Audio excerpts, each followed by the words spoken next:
तेरी मेरी उसकी बातें में आज जरा लीक से हटकर जिक्र किया जाए एक ऐसे प्रसंग का जो हालांकि काल्पनिक है, परंतु जिस संदर्भ में रचा गया है वो तब के और आज के समय पर पूर्णतः सटीक बैठता है।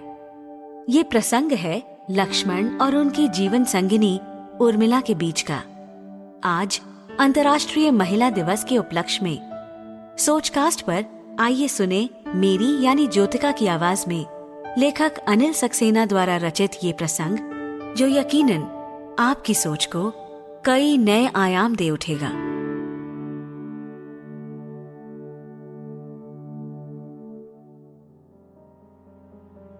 कितने बरस?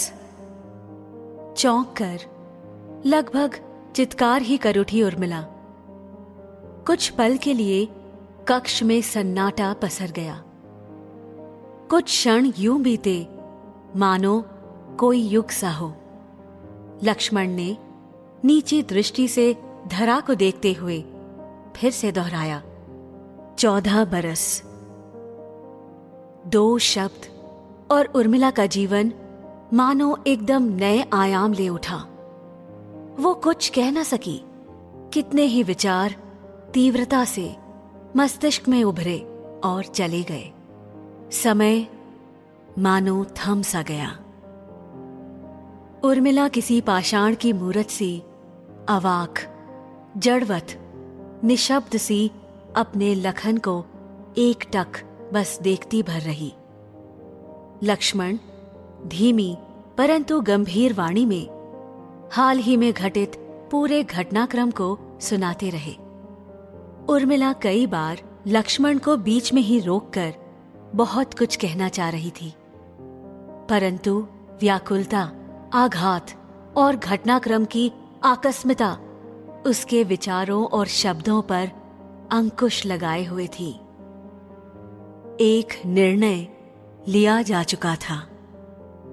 उनसे कुछ पूछा नहीं जा रहा था, कुछ विचार विमर्श भी नहीं हो रहा था, न ही कोई आज्ञा ही ली जा रही थी। उन्हें तो बस सारांश में उस निर्णय को सुनाया भर जा रहा था। अवाक सी उर्मिला लक्ष्मण को तक रही थी। नैनों में कई प्रश्न थे, सटीक प्रश्न, बिना किसी आवरण को ओढ़े, नग्न, तीखे, ज्वलंत प्रश्न।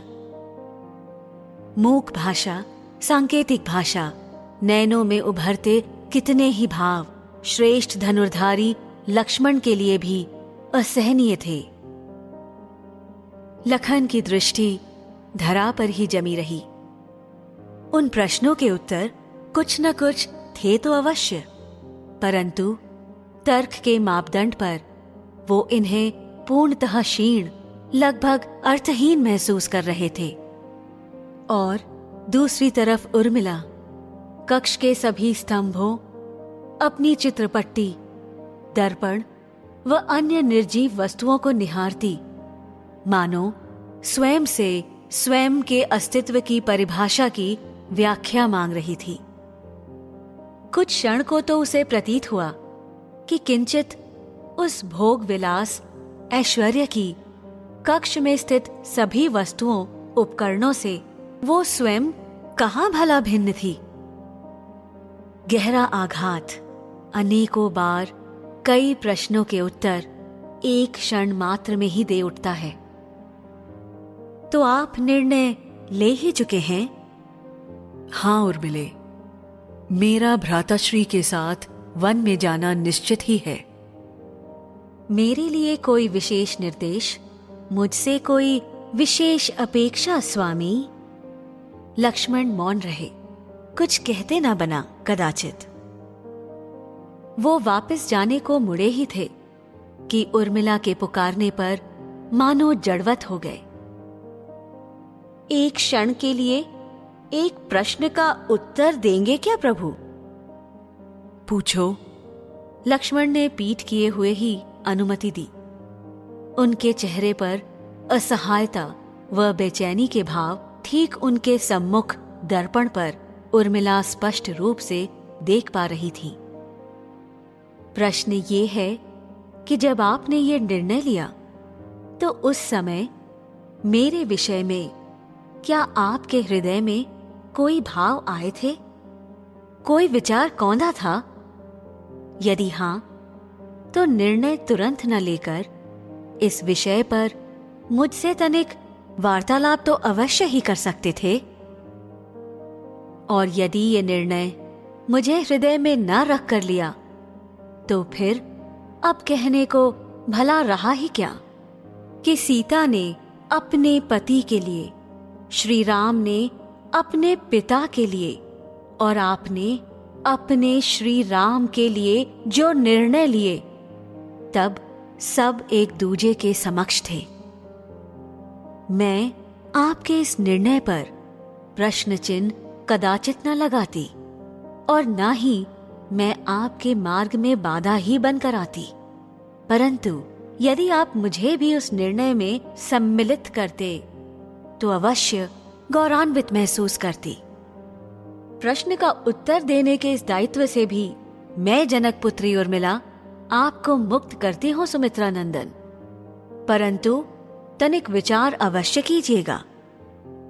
एक उर्मिला थी जिसे महाराज जनक से आप वर कर लाए थे। हर निर्णय में उसे सम्मिलित करना आपके लिए उतना ही महत्वपूर्ण कर्तव्य था जितना कि उन कर्तव्यों को निभाते हुए जिनके चलते आपने वन प्रस्थान का निर्णय लिया था।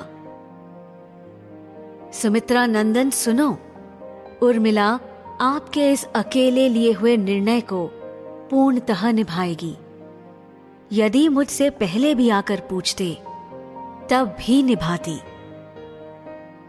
परंतु दोनों स्थितियों में अंतर है, एक विशाल अंतर। सदियां बीत गईं, सोच लगभग अब भी वहीं खड़ी है। उस सोच का ये सच अब भी वहीं ठीक उसी रूप में मुंह बाए खड़ा है। निर्णय लेने के समय सहभागिनी होने का निमंत्रण उर्मिला वर्तमान में भी खोज रही है। आज भी उसे केवल निर्णय सुनाए भर जा रहे हैं। आज भी कई अवसर पर लखन केवल यही सोच लिए बैठे हैं, निर्णय ले तो लिया, उर्मिला को केवल बताना भर तो है, और क्या। इस सोच में बदलाव की, एक आत्ममंथन की गहन आवश्यकता है।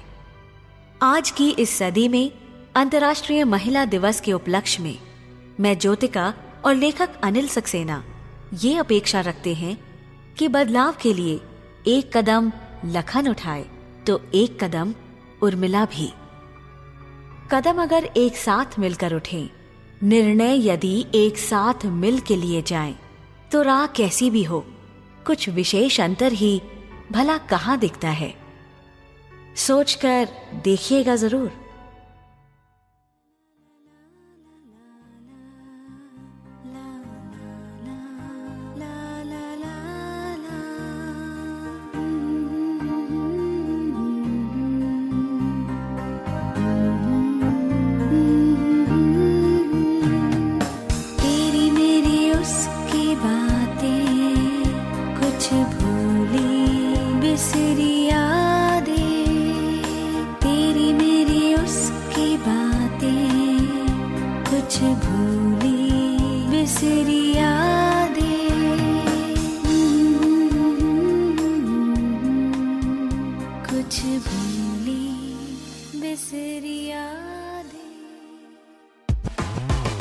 Like this Sochcast? Tune in for more with the Sochcast app from the Google Play Store.